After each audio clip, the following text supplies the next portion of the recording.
This explanator film is about an example on slide 181 of the lecture slide belonging to ELE 361 Electrical Machinery course. In that slide, the problem or the example says that a shunt DC generator has a magnetization curve at 1500 RPM as shown below. This is the magnetization curve. The armature resistance R sub A is 0.2 ohm and the field total resistance is 100 ohm. In part A, we should find the terminal voltage V sub T and the field current I sub F of the generator when it delivers 50 amps to a resistive load. In part B, find terminal voltage and field current when the load is disconnected. That means the no load situation.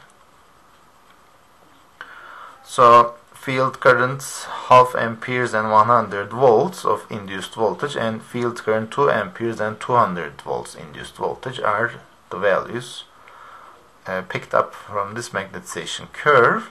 The residual magnetization states that 20 volts induced voltage is observed. So the problem again is written in the same on the whiteboard, in the same text, only the magnetization curve is redrawn in some scales and straight lines, etc. So we do have 20 volts and 100 volts and 200 volts. So this slight nonlinearity is observed in the curve. So this is a shunt DC generator. It means that the excitation or the field side is connected to the armature terminals. So the induced voltage feeds the field line. Field winding produces by using the voltage at the armature. The speed of revolution 1500 RPMs is given, and the armature resistance 0.2 ohms, total field resistance 100 ohms, and this is the field side of the circuit. In the armature side or the load side, we will connect the load resistance at the terminals. First, we have to determine if the machine can self-start or not. That's a graphical process. So if it does not self-start, then terminal voltage is relatively low at the output. So the determination is made on the curve, magnetization curve. The curve is redrawn here, and the field total resistance line is drawn on the same circuit. You see, it passes through the origin and 200 volts, 2 amperes, and this is the intersection point of the line and the curve. So if the machine, as soon as the machine starts, it will produce some voltage. This voltage will produce some field current. Field current will produce more induced voltage, and this will increase field current. Field current will induce the voltage even more, and this will continue up to the operating point. So the operating point, when it self-starts with the unloaded case with these values of resistors, are 2 amperes field current and 200 volts at the armature terminals. So the load line is shown here. So the staircase trajectory shows that the machine can self-start. So it's proved, graphically proved, that this machine shows acceptable performance. In part A, let's find the terminal voltage and field current of the generator when it delivers 50 amperes to a resistive load. In order to solve this part, then we have to draw the circuit model of the circuit. The circuit model is as shown. This side is the field side, armature, resistor values, current directions are indicated, and a resistive load is attached to the terminals. And 50 ampere resistive load is present at the output. So armature current is 50 amps plus IF. IF is about 2 amperes. So at the operating point, of course, when we connect the resistive load, this voltage will drop a little.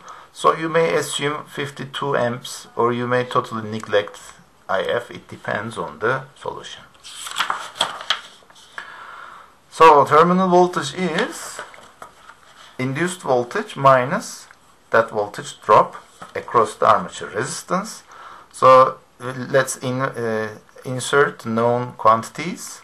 Actually, IF is not exactly known, but it may be assumed to be around 2 amperes or so. So if we proceed in the equation, we have a relationship between terminal voltage and E sub A.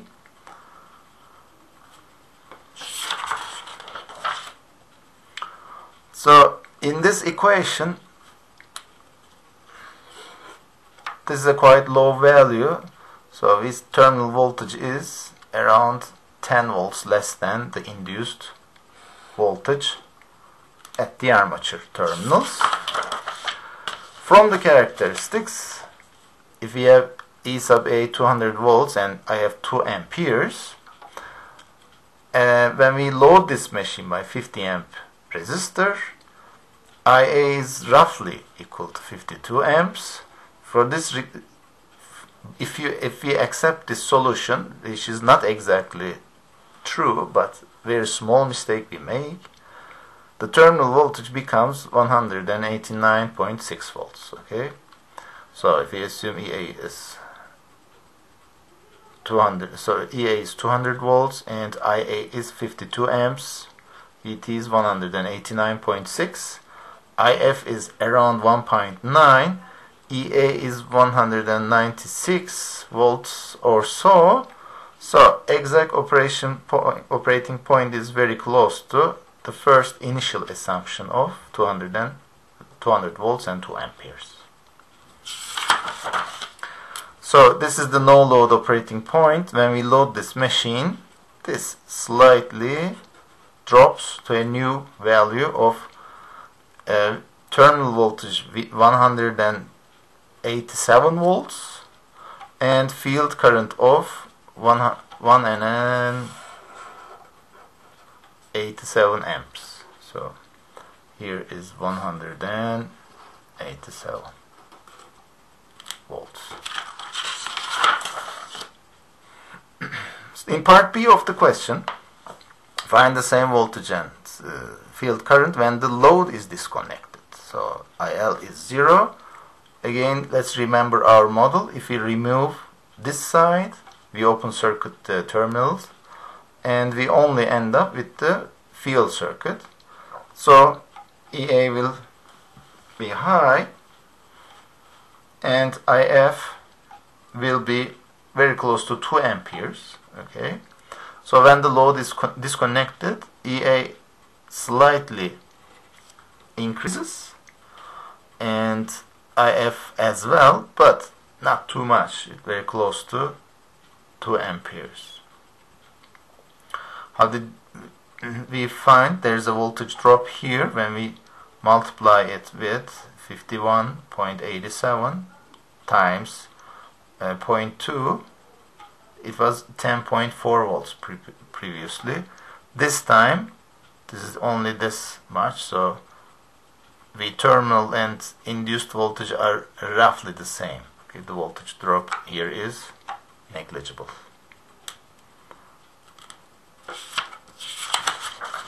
So new operating point here, previously it was 50 amps.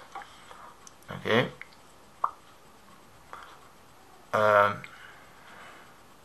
This is the loaded case, and this is the unloaded case.